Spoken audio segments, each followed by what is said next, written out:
আসসালামু আলাইকুম। আশা করি সবাই ভালো আছেন। আমি সাইফুদ্দিন অপূর্ব। গত 2 দিন আগে আমাদের সাকিব আল হাসান তিনি টেস্ট ক্রিকেট থেকে তিনি অবসর নিয়েছেন। তো এটা শোনার পর সত্যি ভিতরে খুবই কষ্ট লাগছে। শুধু আমার না, যারা ক্রিকেট প্রেমী আছে সবারই কষ্ট লেগেছে, সাকিবকে যারা পছন্দ করে বা অপছন্দ করুক। তো এখন তার এই বিদায় বেলায় তাকে অনেক নানাভাবে অপমানিত করা হচ্ছে, মামলা দিয়ে, আজে বাজে কথা বলে। এবং আমাদের নির্লজ্জ বেহায়ার মির্জাফর ডক্টর আসিফ নজরুল তিনি বলতেছেন যে সাকিব আল হাসানের কোনো অবদান নেই। এই সাকিব আল হাসান নিদাহাস ট্রফিতে প্রতিবাদ করেছে আম্পায়ারিং এর বিরুদ্ধে, বিভিন্ন সময় বিভিন্ন দেশের আম্পায়ারিং বিতর্কের বিরুদ্ধে তিনি প্রতিবাদ করেছেন। বাংলাদেশের ঘরোয়া লিগে তার ঘরোয়া লিগে যে স্টাম্পে যে লাথিটা দিয়েছে, সেই লাথির পর ঘরোয়া লিগের আম্পায়ারিং বিতর্ক অনেক কমে গেছে। তারপর থেকে ঘরোয়া লিগের ম্যাচগুলোতে ক্যামেরা লাগানো হচ্ছে এই সাকিব আল হাসানের এক লাথিতে, অথচ সারা পৃথিবীতে তিনি নিন্দিত হয়েছেন এটার জন্য। এবং এই লাস্ট ওয়ার্ল্ড কাপে Shakib Al Hasan Angela ম্যাথিউসকে time out করেছেন। টাইম আউট করার পর সারা পৃথিবীতে তিনি নিন্দিত হয়েছেন, অথচ বাংলাদেশ সেই আউটের জন্য আগামী চ্যাম্পিয়ন্স ট্রফি খেলবে। এখন সে কার স্বার্থে করেছে? দেশের স্বার্থে না, দেশের জন্য করেনি।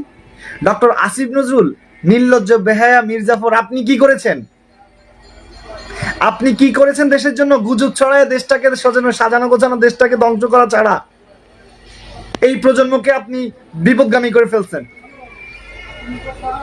নতুন প্রজন্মদেরকে আপনি গুজব ছড়ায় তাদের ব্রেন ওয়াশ করা ছাড়া, দেশের ক্ষতি করা ছাড়া আপনি কি করতে পেরেছেন? গুণী লোকের কদর বোঝে, মির্জাফররা কখনো গুণী লোকের কদর বোঝে না।